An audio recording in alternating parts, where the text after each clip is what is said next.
നമസ്കാരം, this is Thasleena. Welcome back to my channel.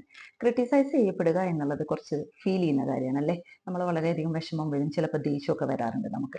So ഈ ക്രിറ്റിസിസത്തിന് എങ്ങനെ പോസിറ്റീവായിട്ട് എടുക്കാം എന്ന് നമുക്ക് നോക്കാം.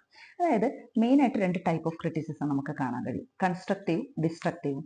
കൺസ്ട്രക്റ്റീവ് ക്രിറ്റിസിസത്തിന്റെ പ്രത്യേകത എന്താണെന്ന് വെച്ച് കഴിഞ്ഞാൽ, നമ്മളുടെ ഏതെങ്കിലും ഒരു വർക്ക് കണ്ടിട്ട് അല്ലെങ്കിൽ നമ്മുടെ എന്തെങ്കിലും ഒരു പെർഫോമൻസ് കണ്ടിട്ട് അതിന് വളരെ നന്നായിട്ടുണ്ടായിരുന്നു, പക്ഷേ ഇന്നിന്ന കാര്യങ്ങൾ കൂടെ മെച്ചപ്പെടുത്താമായിരുന്നു എന്ന് പറഞ്ഞിട്ട് നമുക്ക് കിട്ടുന്ന ക്രിറ്റിസിസംസ്. അതായത് അവിടെ നമുക്ക് അക്സെപ്റ്റൻസും ഉണ്ട്, അതോടൊപ്പം തന്നെ നമ്മൾ ഇംപ്രൂവ് ചെയ്യാനുള്ള കുറച്ച് സജഷൻസ് വന്നിട്ടുണ്ട്. Even though it is criticism, it is useful അല്ലെ.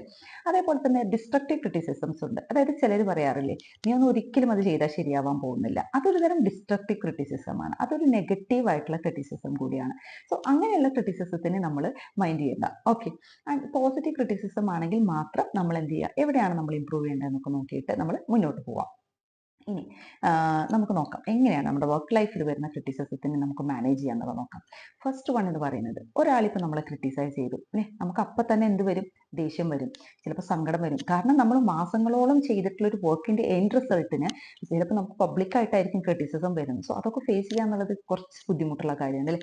നമുക്ക് ദേഷ്യം വന്ന ചീത്ത പറയാൻ തോന്നും, അല്ലെങ്കിൽ കരയാൻ തോന്നും. സോ അങ്ങനത്തെ ഒന്നും റെസ്പോണ്ടിൽ നമ്മൾ നിൽക്കണ്ട. പറഞ്ഞ ക്രിറ്റിസിസം എന്തായാലും അത് മനസ്സിലാക്കിയിട്ട് ഒരു 2 മിനിറ്റ്, ഒരു 2 സെക്കൻഡ് ഒരു ബ്രേക്ക് എടുത്തിട്ട് പറയാം, thank you for your feedback.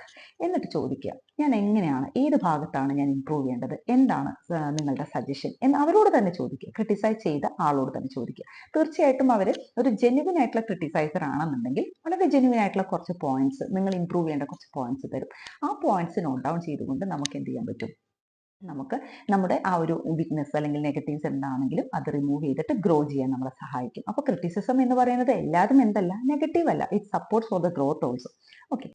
പിന്നെ നമ്മളൊരാളെ ക്രിട്ടിസൈസ് ചെയ്ത ഉടനെ അതെന്താണ് എന്ന് പോലും മനസ്സിലാക്കാതെ നമ്മൾ അതിനെ മൈൻഡ് ചെയ്യാതിരിക്കുന്നതും ശരിയല്ല. ശരിക്കും നമ്മൾ ആ ഒരു സിറ്റുവേഷനൊക്കെ മാറിയതിന് ശേഷം, വീട്ടിലൊക്കെ എത്തിയതിനു ശേഷം നമ്മൾ നന്നായിട്ട് ആലോചിക്കണം, is there any value to that criticism? ശരിക്കും അയാൾ പറഞ്ഞത് ശരിയാണോ? ആൻഡ് നമ്മളത് നന്നായിട്ട് നോക്കുമ്പോൾ ഒരു 10% എങ്കിലും ആ ക്രിട്ടിസൈസ് ചെയ്ത ആൾ പറഞ്ഞതിൽ കാര്യമുണ്ടെന്ന് ഫീൽ ചെയ്യുന്നുണ്ടെങ്കിൽ ആ 10% തീർച്ചയായിട്ടും നമ്മൾ അംഗീകരിക്കണം. നമ്മുടെ നെഗറ്റീവ്സ് ഒരാൾ ചൂണ്ടിക്കാണിക്കുന്നത് എപ്പോഴും എന്തല്ല, തെറ്റല്ല. അപ്പോൾ ആ ഒരു നെഗറ്റീവ്, ആ 10% ആണെങ്കിലും ആ 10% നമ്മൾ ഇംപ്രൂവ് ചെയ്യാൻ ശ്രമിക്കുക. അതേപോലെ തന്നെയാണ് നമ്മൾ മനസ്സിലാക്കേണ്ടത്, ഒരാളെ നമ്മൾ ക്രിട്ടിസൈസ് ചെയ്യുന്നതിൻ്റെ അർത്ഥം, എസ്പെഷ്യലി വർക്ക് റിലേറ്റഡ് ആയിട്ടുള്ള കാര്യങ്ങളിൽ ഒരാളെ നമ്മൾ ക്രിട്ടിസൈസ് ചെയ്യുമ്പോൾ അതിൻ്റെ അർത്ഥം ഒരിക്കലും നമ്മൾ ശരിയല്ല എന്നല്ല, നമ്മുടെ ആ വർക്ക് ശരിയല്ല എന്നുള്ളത് മാത്രമാണ്. ഫോർ എക്സാമ്പിൾ, ഇപ്പം നമ്മുടെ സ്റ്റുഡൻസ് ഒക്കെയാണ് സെമിനാർ പ്രസന്റേഷൻ ഒക്കെ നടത്തുമ്പോൾ നമ്മൾ സാധാരണ പറയാറുണ്ട്, ഇങ്ങനെയുള്ള കാര്യങ്ങളൊക്കെ മാറ്റം ചെയ്യണമെന്നൊക്കെ. അപ്പോൾ ചിലപ്പോൾ അവർക്ക് ഫീൽ ചെയ്യുമായിരിക്കാം, കാരണം അവർ ചിലപ്പോൾ അത്രയും ട്രൈ ചെയ്തിട്ടൊക്കെ ആയിരിക്കും എന്ത് ചെയ്യുന്നത്, പ്രസന്റേഷൻസ് ഒക്കെ ചെയ്യുന്നത്. പക്ഷെ അപ്പൊ നിങ്ങൾ മനസ്സിലാക്കേണ്ടത്, നിങ്ങളെയല്ല ഇഷ്ടമില്ലാത്ത, ആസ് എ പേഴ്സൺ നിങ്ങൾ ശരിയല്ല എന്ന് ആരും ഒരു ക്രിറ്റിസിസത്തിലും ഉദ്ദേശിക്കുന്നില്ല. പകരം whatever task we are doing, അതായത് നമ്മൾ ചെയ്യുന്ന ടാസ്ക് ഏതാണോ അതിനെയാണ് ക്രിട്ടിസൈസ് ചെയ്യപ്പെട്ടത്. അപ്പോൾ അതിനെ മാത്രം കോൺസെൻട്രേറ്റ് ചെയ്താൽ മതി. അല്ലാതെ ക്രിട്ടിസൈസ് ചെയ്യപ്പെട്ടു എന്നതിൻ്റെ അർത്ഥം ഞാൻ ശരിയല്ല എന്നല്ല. നിങ്ങളുടെ വർക്കിൽ എന്തോ മിസ്റ്റേക്ക് ഉണ്ട്, അല്ലെങ്കിൽ ആ വർക്കിൽ ഇംപ്രൂവ്മെന്റ് വേണം എന്നുള്ളത് മാത്രമാണെന്നുള്ളത് നമ്മളൊന്ന് അംഗീകരിക്കുക. ആൻഡ് ദെൻ ചില സമയത്തിൽ ക്രിറ്റിസിസം, ടോക്സിക് ക്രിട്ടിസൈസേഴ്സ് ഉണ്ടായിരിക്കും. അതായത് അനാവശ്യമായിട്ട് ക്രിട്ടിസൈസ് ചെയ്യുന്ന, അതായത് നമ്മൾ എന്ത് ചെയ്തു കഴിഞ്ഞാലും അതിനെ ക്രിട്ടിസൈസ് ചെയ്യാൻ മാത്രം റെഡി ആയിട്ട് ഒരു ഗ്രൂപ്പ് ഓഫ് പീപ്പിൾ ഉണ്ടായിരിക്കും. സോ അതിനെ ക്രിറ്റിസിസം ആയിട്ടേ നിങ്ങൾ കണക്കാക്കണ്ട. മാക്സിമം നമ്മൾ അതിനെ മൈൻഡ് ചെയ്യാതെ പോകുക എന്നുള്ളതാണ് ഏറ്റവും നല്ലത്.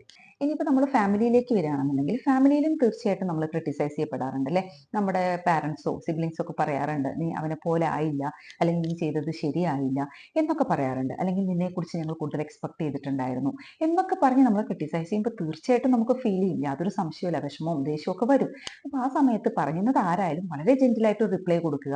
I had done my best അല്ലെ, ഞാൻ എൻ്റെ മാക്സിമം ഞാൻ ശ്രമിച്ചിട്ടുണ്ട്, പക്ഷേ എനിക്ക് ഇത്രേ കഴിയുന്നുള്ളൂ. ആൻഡ് ഇപ്പോൾ ഉള്ള എൻ്റെ ഈ ഒരു കണ്ടീഷനിൽ, അല്ലെങ്കിൽ ഇപ്പോൾ എൻ്റെ ഉള്ള പ്രൊഫഷൻ, അല്ലെങ്കിൽ ഇപ്പോൾ എൻ്റെ ഉള്ള ലൈഫിൽ തന്നെ ഞാൻ ഓക്കെയാണ്. സോ നിങ്ങൾ ക്രിട്ടിസൈസ് ചെയ്യേണ്ട ആവശ്യമില്ല, ഐ അക്സെപ്റ്റ് മൈ സെൽഫ് എന്നുള്ളത് നമ്മൾ അവരെ പറഞ്ഞ് മനസ്സിലാക്കുക.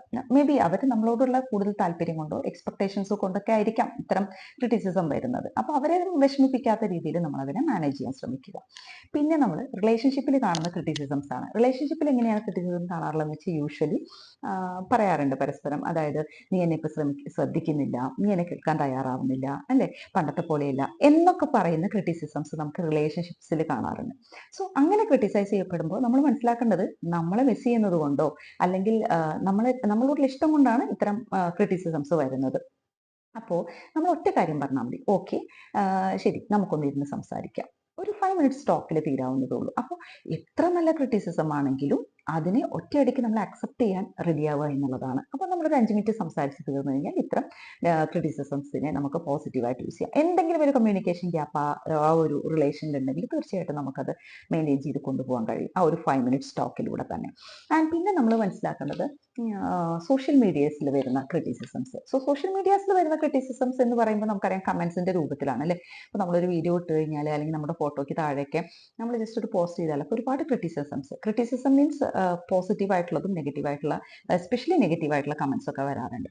നെഗറ്റീവ് ആയിട്ടുള്ള കമന്റ്സ് വരുമ്പോൾ മാക്സിമം അതായത് എല്ലാ കമന്റിനും ആൻസർ ചെയ്യണം എന്നൊന്നുമില്ല. നമുക്കത് ആൻസർ ചെയ്യാൻ പറ്റാത്തൊരു രീതിയിൽ നമ്മൾ ഇറിറ്റേറ്റ് ചെയ്യുന്ന രീതിയിലുള്ള ഏതെങ്കിലും കമന്റ്സ് വരുന്നുണ്ടെങ്കിൽ ജസ്റ്റ് സ്റ്റോപ്പ് ഇറ്റ്, ഒന്ന് സൈലന്റ് ആയിട്ടിരിക്കുക. അവരൊക്കെ പറഞ്ഞോട്ടെ, കുറച്ച് ദിവസം കഴിഞ്ഞ് കഴിഞ്ഞാൽ അവർ തന്നെ അത് ഡിലീറ്റ് ചെയ്തോളും. ഓക്കെ. ക്രിറ്റിസിസത്തെ കുറിച്ച് ഇത്രേ പറയാനുള്ളൂ.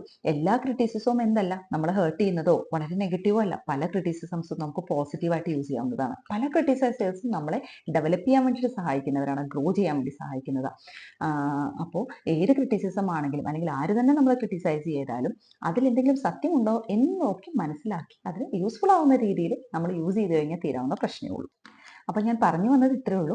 ഒരാളെ നമ്മളെ ക്രിട്ടിസൈസ് ചെയ്യുന്നുണ്ടെന്നുണ്ടെങ്കിൽ അവരാദ്യം നമ്മളെ ലിസൺ ചെയ്യാൻ റെഡി ആയിട്ടിരിക്കുക. അവർ പറയുന്നത് ക്ഷമയോടുകൂടെ കേൾക്കുക. അതിനുശേഷം ലേൺ ചെയ്യാൻ ശ്രമിക്കുക. അവർ പറഞ്ഞതിൽ എന്തെങ്കിലും സത്യം ഉണ്ടോ, ഉണ്ടെങ്കിൽ അത് എന്താണെന്ന് മനസ്സിലാക്കുക. നേരത്തെ പറഞ്ഞ പോലെ തന്നെ ഒരു 10% അയാൾ പറഞ്ഞ സത്യം ഉണ്ട് എന്നുണ്ടെങ്കിൽ നമ്മൾ ആ ഒരു 10% നമ്മൾ ഗ്രോ ചെയ്യാൻ ശ്രമിച്ചുകൊണ്ടിരിക്കുക.